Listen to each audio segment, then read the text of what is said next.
कि हमसे कह रहे थे, बोले महाराज ज्यादा स्त्रियों की बुराई न करो, करो नहीं वे कथा सुनवे नहीं आए।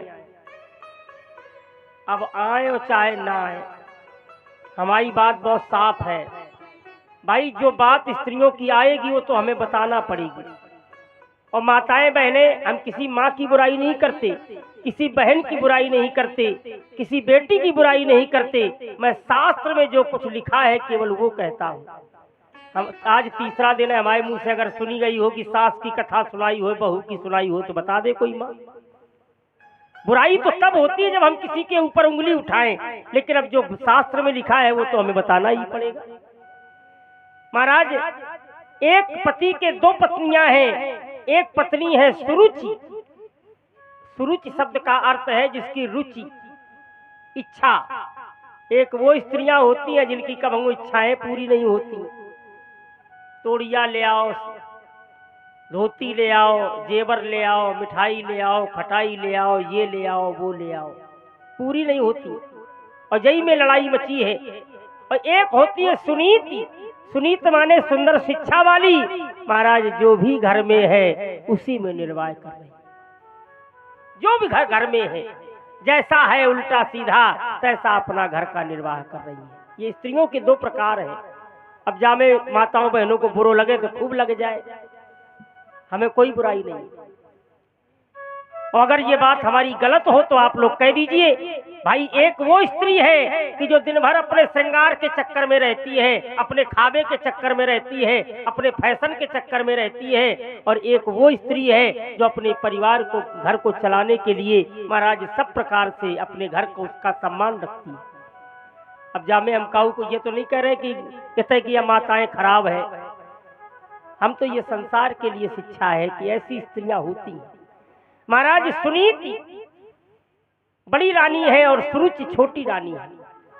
उत्तानपाद और प्रिव्रत ये दो भाई हैं। महाराज, राजा उत्तानपाद है, प्रिव्रत उनके भाई हैं। संतान किसी के नहीं है। सुनीत से विवाह किया, कई वर्ष बीत गए, लेकिन महाराज कोई संतान नहीं हुई। दूसरा विवाह कर लिया सुरुच से। अब सुरुच से विवाह हुआ, महाराज भगवान को जब देता है तो छप्पर फाड़ के देता है। एक दिन राजा शिकार खेलने के लिए गए जंगल में, सुरुचि आ गई तो सुरुचि ने घर में झगड़ा करना प्रारंभ किया। राजा से कहा, राजा अगर ये बड़ी रानी घर में रहेगी तो मैं घर में नहीं रहूंगी, इसको बाहर निकालो। भोजन के लिए महाराज केवल इसको एक शेर बेझर रोज दिया जाए, बस उसी बेझर से ये अपना घर चलाए, भोजन करे, बनाए, खाए, मरे, जिंदा रहे, इसके ऊपर है।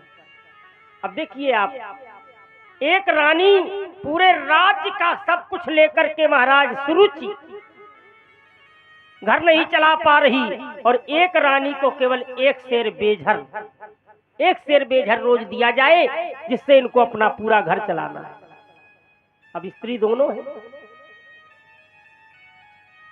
एक शेर बेझर बेचारी ले जाती, खल मूसर से कूट करके महाराज उसका दाना निकालती, फिर चक्की में उसको पीसती, और चक्की में पीस करके महाराज आधा आटा बेच करके नमक मिर्चा ले आती और आधे आटा की रोटी बना करके खा लेती। महाराज ऐसे जीवन यापन कर। और एक रानी राज दरबार में रह रही है, सुरुचि। सब कुछ, कपड़े चाहिए, जेवर चाहिए, मेकअप का सामान चाहिए, भोजन चाहिए, ये चाहिए, वो चाहिए, सब। अब जा मैं बताओ, अम्मा हम काऊ की बुराई कर रहे हैं। जबरदस्ती लोग कहते, बोले स्त्रियों की बुराई करते हो, कोई कल से आएगा नहीं तो भाई ना आए। अब क्या बताए, अभी तो कहानी हमें सुनाना पड़ेगी, है ना।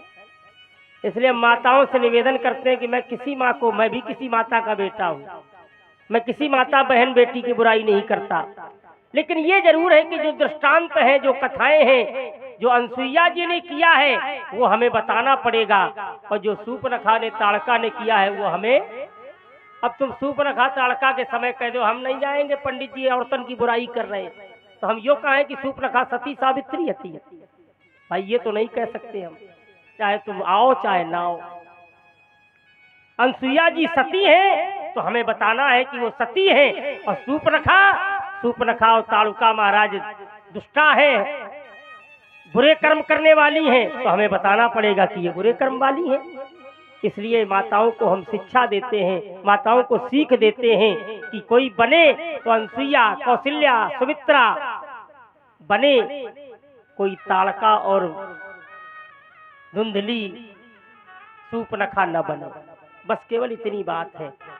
अब हमारी माताओं को समझ में आ गया होगा, हमारा विश्वास ऐसा कहता है। इसलिए आप लोग प्रेम से आइए, इस चक्कर में न रहिए ना। हम और डरते हम किसी को नहीं है, हम केवल भगवान को डरते हैं। जब कोई नहीं आएगा तो ना, हम हनुमान जी को अकेले कथा सुना के 7 दिन चले जाएंगे। आप लोग एक दिन ये योजना बना लो, कोई ना आए, और देख लेना हम जो समय कथा का है हम अकेले हनुमान जी को कथा सुनाते रहेंगे, कोई होए चाहे ना होए। हम तो उन पंडितों में हैं, हमें भगवान के सामने आंखें बंद कर ली, परमात्मा तुम सुनना, तुम्हारी इच्छा है जैसी, तेरी रजा में मेरी रजा है और तेरी कजा में मेरी कजा है। जैसी इच्छा हरि परमात्मा की इच्छा है। इसलिए सभी लोग प्रेम से भगवान की कथा में आए। महाराज सुरुचि और सुनीति, सुनीत को बाहर निकाल दिया गया, सुरुचि घर में रह रही है। भगवान की ऐसी कृपा हुई कि सुरुच के गर्भ से एक बालक का जन्म। लेकिन इसके पहले एक दिन राजा शिकार खेलने के लिए गए, लौट करके आए तो रानी सुनीत की कुटिया जंगल में थी। महाराज इतना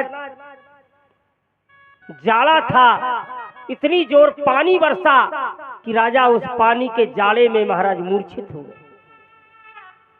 कुटिया के दरवाजे घोड़े से में महाराज गिर पड़े। सुनीत को पता चला कोई दरवाजे पड़ा है, गए तो देखा कि राजा उत्तानपाद। महाराज अपने पति को उठाया, कुटिया के अंदर लाई, उनके वस्त्र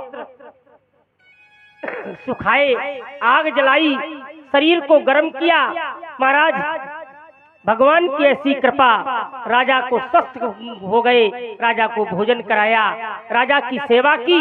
भगवान की ऐसी कृपा हुई कि महाराज सुनीत भी गर्भवती हो गई। घर में आए, सुरुच भी गर्भवती हो गई।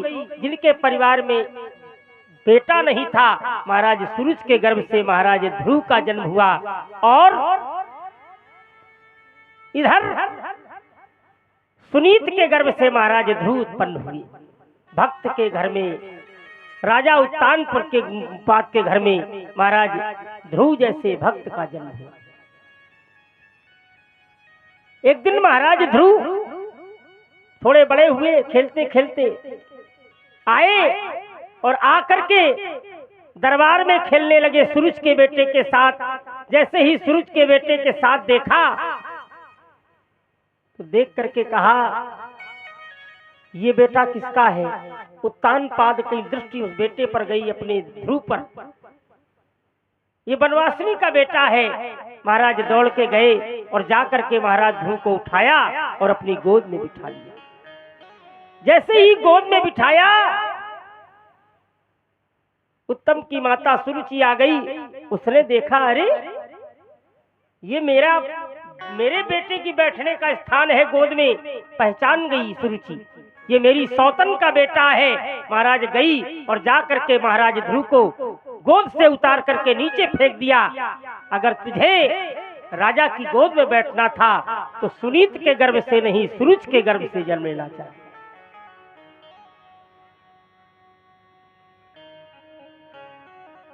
महाराज ध्रुव खड़े होकर रोने लगे।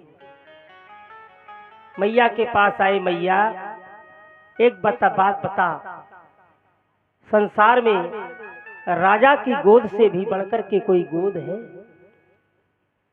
कहा संसार में गोद पिता की, गोद माता की, गोद राजा की। मैंने माता की गोद देखी है, पिता को मैं जानता नहीं। राजा की गोद में जाकर बैठ गया तो तिरस्कृत हुआ। अब ये बताए, इस गोद से भी बड़ी कोई गोद है? माता ने कहा, बेटा हम लोग गरीब हैं, गरीबों की कौन सुनता है? महाराज ध्रुव ने कहा, भगवान तो गरीबों की ही सुनते हैं। मिली बहोर गरीबो नवाजू और सरल सबल साहिब रघुराजू। भगवान केवल गरीबों की सुनते हैं, भगवान अमीरों की नहीं सुनते।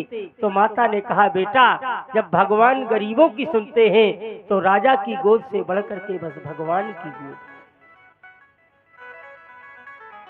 ध्रुव ने कहा, मैं भगवान की गोद पाने के लिए जाऊंगा। माता ने कहा, अरे बेटा अभी तेरी 5 वर्ष की आयु है, शिशु अवस्था है, ये अवस्था भगवान को प्राप्त करने की नहीं है। महाराज ध्रुव ने कहा, ए मां, अतिशय रगड़े करे जो कोई तो अनल प्रगट चंदन से होई। अतिशय रगड़ करने से अगर महाराज चंदन से चंदन की लकड़ी रगड़ी जाती है तो उससे अग्नि पैदा हो जाती है। तो इस तन को, इस मन को अगर परमात्मा के भजन से संलग्न कर दिया जाएगा, रगड़ दिया जाएगा, तो मेरा विश्वास है कि आज नहीं तो कल अग्नि रूपी परमात्मा अवश्य प्रकट हो।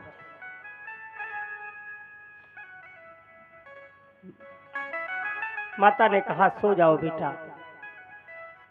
माता के दिखावा में महाराज ध्रुव माता के साथ लेट गए और jैसे ही माता के नेत्र बंद हुए, माता सोने लगी, तैसे ही महाराज ध्रुव उठे और उठ करके महाराज जंगल की ओर प्रस्थान किया। ध्रुव भगवान के फोने पाने के लिए जंगल में चली। नारद जी ने देखा 5 वर्ष का बालक भगवान की प्राप्ति करने के लिए महाराज जंगल की ओर जा रहा है। नारद जी महाराज प्रकट हो गए, नारायण नारायण नारायण। कहाँ जा रहे हो? भगवान को पाने के लिए। जंगल में जाओगे शेर खा जाएंगे।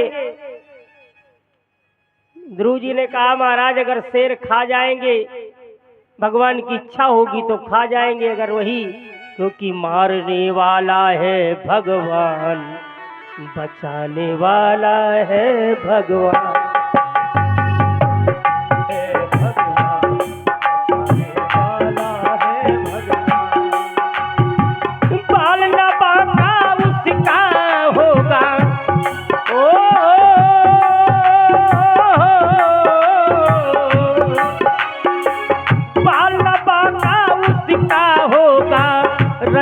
दया निधान, मारने वाला है भगवान, बचाने वाला है भगवान, मारने वाला है भगवान, बचाने वाला है भगवान, मारने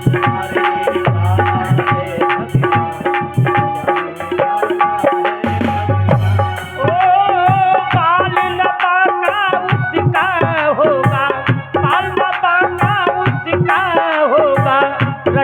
दया निधान, मारने वाला है भगवान, बचाने वाला है भगवान, मारने वाला है भगवान, बचाने वाला है। जिसने हमको जन्म दिया है,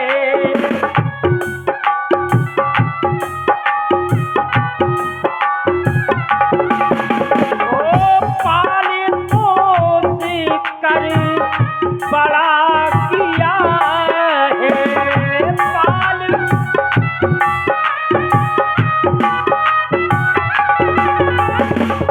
जिसने हमको जन्म दिया। कहते हैं जिसने हमको जन्म दिया है, पाल पोस कर बड़ा किया है, बस उसका ही बस ध्यान करेगा वो कल्याण, अपना दया निधान, मारने वाला है भगवान, बचाने वाला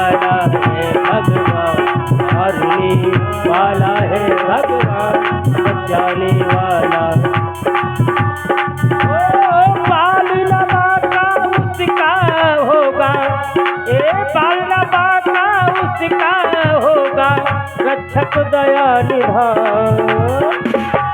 मारने मारने मारने वाला है भगवान, मारने वाला है भगवान, मारने वाला है भगवान, बचाने वाला भगवान। महाराज ध्रुव कहते हैं वही जन्म देने वाला है, वही पोषक है, वही मृत्यु को देने वाला है, हमें कोई भय नहीं।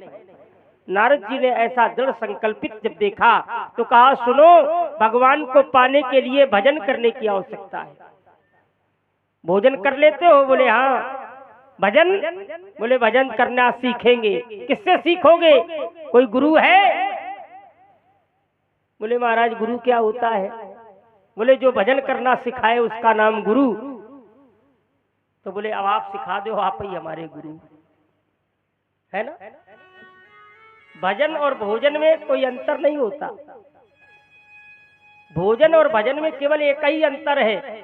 आप लिखो भजन और भोजन, तो ओ की मात्रा लगी है भा में, वो भोजन है, और ओ की मात्रा हटा दो, वो भजन है। तो ध्यान रखिए मित्रों, भोजन में मात्रा का ध्यान रखना चाहिए। मात्रा का मतलब ज्यादा न खा लेना, नहीं मर जाओगे। और भजन में कोई मात्रा का ध्यान नहीं, चाहे जितना करो। जितना अधिक करोगे महाराज उतना ही तुम्हारा जीवन अच्छा होगा। लेकिन भोजन ज्यादा मत कर लेना, इसलिए कम खाओ और गम खाओ। कुछ लोग ऐसे होते हैं केवल खाने के लिए जीते हैं। ऐसे ऐसे पंडित हैं, सवेरे पपीता ले आओ, दूध ले आओ, घी ले आओ, ये ले आओ, वो ले आओ, और कहो आखिरी में कान लगे अगर व्यवस्था नहीं कर पा रहे तो हमें विदा करो। तुम आओ भलो हुए, केवल खाना के लिए। महाराज ये शरीर है, शरीर को जितना अधिक आप भोजन देंगे, जितना अधिक आराम देंगे, ये उतना ही तुम्हें परेशान करेगा। और जितना इसको ताड़ना दोगे, जितना इसके साथ तुम विरोध करोगे, ये महाराज शरीर उतना ही तुम्हारी रक्षा करेगा। मेरी बात ये लिखित ले लीजिए। ये भोजन पोषक है और भोजन जहर है। बताओ आप, अगर आप कम भोजन करेंगे तो शरीर स्वस्थ रहेगा, और ज्यादा खा लोगे तो महाराज हो गई अगर कागज रात के कालरा, तो सवेरे उल्टी लगे उल्टी का पानी की कमी हो जाए, का खून की कमी हो जाए, का हो जाए, है ना।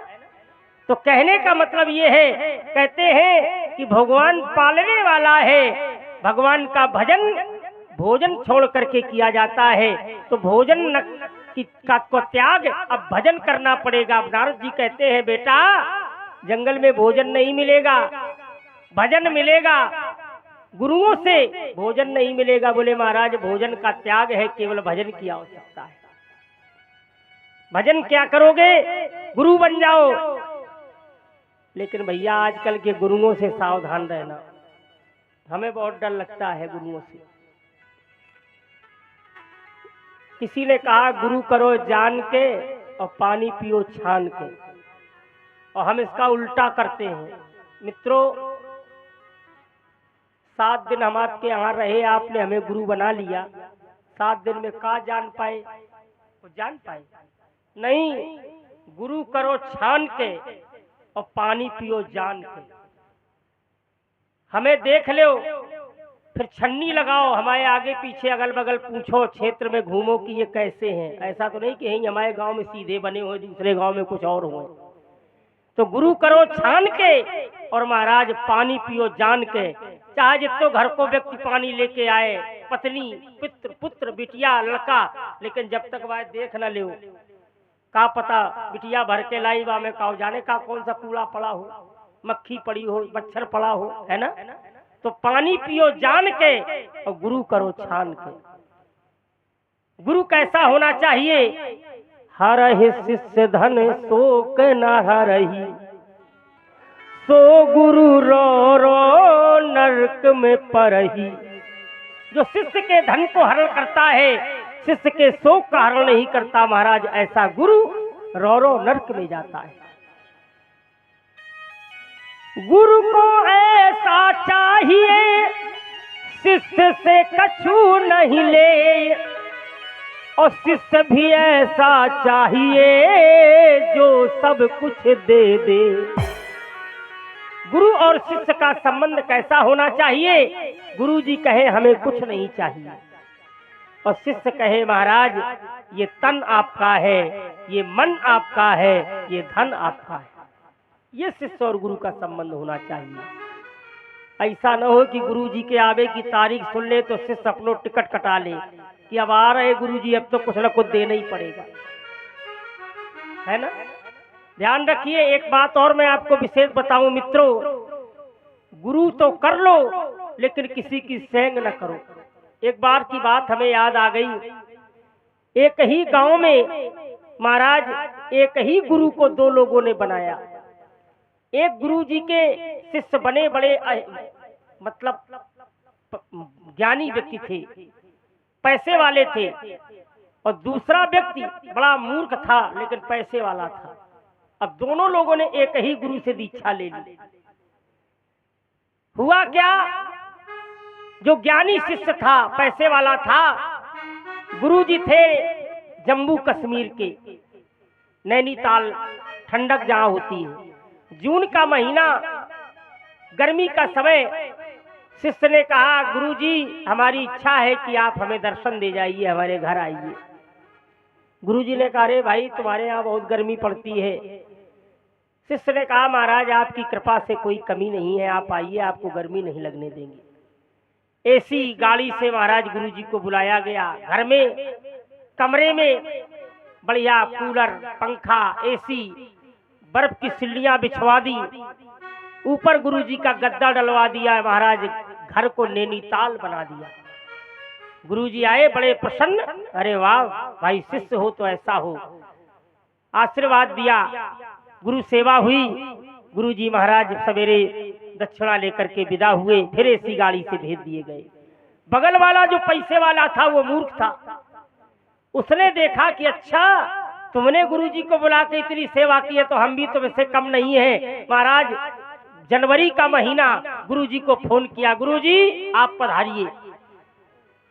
गुरु जी ने कहा भैया बहुत सर्दी पड़ रही है। अरे बोले आप चिंता नहीं करिए, आप ठंडक में रहते हैं तो आपको ठंडक में ही रखा जाएगा, आप परेशान मत होइए। गुरु जी ने सोचा भाई गर्मी में गए थे तो सर्दी की व्यवस्था हुई थी, अब सर्दी में जाएंगे तो चेला हमारा सर्दी की व्यवस्था करेगा। लेकिन महाराज जैसे ही गुरु जी को वहां से लाया गया तो देखे आए थे कि कमरा में क्या व्यवस्था थी। उसने महाराज बढ़िया कूलर, बढ़िया पंखा, एसी, ठंडी और महाराज बर्फ की सिल्लियां, गद्दा डाल दिया और गुरु जी को उसी कमरे में। अब पहले शिष्य ने बुलाया था, जून के महीने में गर्मी थी तो गुरु जी ने महाराज वो वातावरण बहुत अच्छा लगा, और दूसरे ने बुलाया जनवरी के महीने में, महाराज अखंड सर्दी थी, ऐसी सर्दी में गुरु जी को उसमें बंद कर दिया। सवेरा हुआ तो जब गुरु जी को देखा गया तो गुरु जी महाराज गायब हो गए। गोविंदाय नमो नमः, महाराज गुरु जी चले गए। तो ध्यान रखो, गुरु सेवा करो लेकिन किसी की सेंग न करो महाराज, किसी की संगत देख करके नहीं। जो भी अपने पास है पत्रम पुष्पम फलम तोयम, गुरु सेवा में वो समर्पित हो। और गुरु शिष्यो ज्ञानम निगल्यसि, शिष्य के अंधकार को दूर कर दे, शिष्य के विकारों को दूर कर दे, शिष्य की निर्धनता को दूर कर दे, शिष्य के अज्ञान को दूर कर दे, ऐसा गुरु होना चाहिए। नारद जी महाराज को गुरु बनाया। महाराज नारद जी महाराज ने सुंदर 12 अक्षर 12 अक्षर का एक मंत्र, ओम नमो भगवते वासुदेवाय, ओम नमो भगवते वासुदेवाय। हर व्यक्ति इस मंत्र का जाप करे। ये नारायण से का मंत्र है, नारायण कवच है। ध्रुव महाराज ने 5 वर्ष की अवस्था में इस मंत्र का जाप करके भगवान को प्रत्यक्ष पा लिया। तो अगर हम लोग इस मंत्र का जाप करें तो निश्चित है कि परमात्मा की कृपा तो हमें मिल ही सकती है। इसलिए ओम नमो भगवते वासुदेवाय, ओम नमो भगवते वासुदेवाय, इस मंत्र का जाप महाराज बैठ करके ध्रुव जी महाराज करने लगे। पहले एक बार भोजन कर लेते, फल खा लेते, जल पी लेते। कुछ समय बाद महाराज निराहार रह करके व्रत करने लगे। कुछ समय बाद वायु का भी त्याग करके महाराज ब्रह्मा चक्र में जाकर के ब्रह्मांड में अपनी श्वास को रोक दिया। ओम नमो भगवते वासुदेवाय। बस ब्रह्म चक्र में वायु रुक गई, और जैसे ही ब्रह्म चक्र से वायु रुकी तो सारे संसार की वायु रुक गई। खलबली मच गई ब्रह्मलोक में। नारायण के पास चलो, महाराज ऐसा भक्त है कि जिसने तो सारे संसार की वायु रोक दी, और अगर संसार की वायु रुक गई तो अब कोई जीवित नहीं बचेगा। नारायण भगवान शंख चक्र गदा पद्म सहित महाराज ध्रुव जी के सामने प्रकट हो गए। बोलो विष्णु भगवान की। महाराज भगवान के स्वरूप का दर्शन किया। शांताकारं भुजग शयनं पद्मनाभं सुरेशं विश्वाधारं गगन सदृशं मेघवर्णं शुभांगं लक्ष्मीकान्तं कमले नयनं योग विध्यान गम्यं वंदे विष्णु भवभयहरणं सर्वलोकैकनाथ।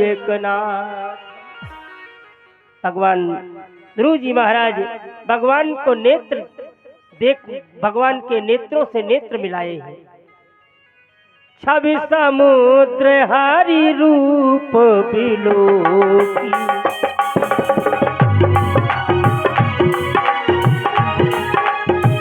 छवि समुद्र हरि रूप बिलोकी, छवि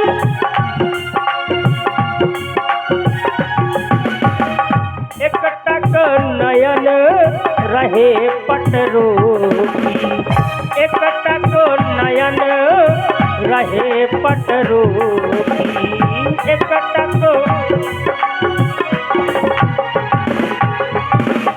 भगवान के नीलांबु शरीर का दर्शन किया। महाराज ध्रुव एकटक रह गए। केवल देख करके महाराज शब्द नहीं निकलता। भगवान ने शंख का स्पर्श कराया, और जैसे ही शंख का स्पर्श हुआ तैसे ही महाराज ध्रुव जी भगवान की वंदना करने लगे। भगवान की वंदना की, भगवान की प्रार्थना की। भगवान ने कहा मांग लो जो कुछ मांगना हो,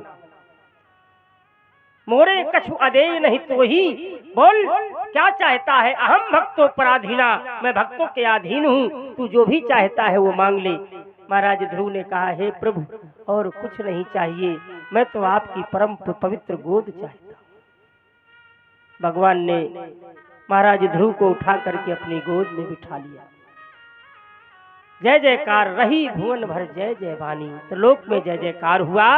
सभी लोगों ने भगवान की प्रार्थना की। बोलो भक्त वत्सल भगवान की। महाराज ध्रुव को राज्यपद दिया गया। आज भी महाराज ध्रुव तारा के नाम से आच्छादित महाराज इनके भाई थे। उन भाइयों ने इनके भाई को गंधर्वों ने मार डाला। जब गंधर्व लोगों ने उनको मार दिया तो महाराज सहस्त्रों वर्ष राज किया महाराज ध्रुव ने, और गंधर्वों को मारने के लिए अपने धनुष पर जब बाण चढ़ाया तो भगवान प्रकट हो गए। ध्रुव अब संसार छोड़ करके तुम्हें भी जाना है। भगवान ने कहा, ध्रुव ने कहा ठीक है महाराज मैं अब संसार छोड़कर आ जाऊंगा, लेकिन हमारे आने के लिए कोई मार्ग। कहा कोई मार्ग नहीं, मैं अपना साकेत से तुम्हें विमान भेजता हूँ। विमान आया और जैसे ही विमान की ओर आगे बढ़े तो एक काले रंग की स्त्री सामने आ गई। काले रंग की स्त्री आ गई। तुम कौन हो? उसने कहा मैं मृत्यु हूँ। मृत्यु हो तुम मेरा अंगीहन क्यों करती हो? कहा महाराज ये मृत्यलोक है, संसार में भगवान भी आते हैं तो उन्हें यहाँ से मरने का बहाना करना पड़ता है। बिना मरे कोई जा नहीं सकता, आपको मरना पड़ेगा। महाराज ध्रुव विमान के पास से लौट आए, मैं मरूंगा नहीं। मैं मौत को अंगीहन नहीं करूंगा। भगवान ने प्रकट होकर के कहा, ध्रुव तुम इसका अंगीहन न करो, इसके सर पर अपना पैर रख दो। महाराज स्त्री बैठ गई। महाराज ध्रुव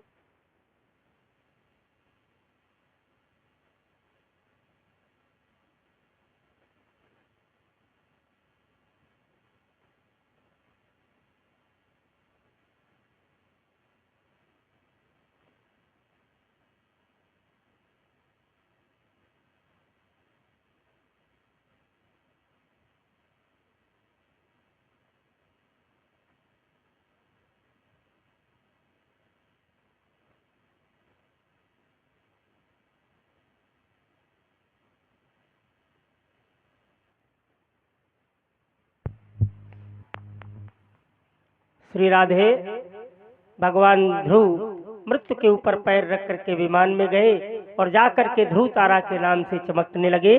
संसार के लोगों ने महाराज ध्रुव की जयकार की, बोलो भक्त भगवान की। सारे संसार के लोगों ने भगवान की प्रार्थना की, भगवान की जय जयकार की। सभी लोग भगवान के नाम का गुणगान करते हैं। गोविंद हरे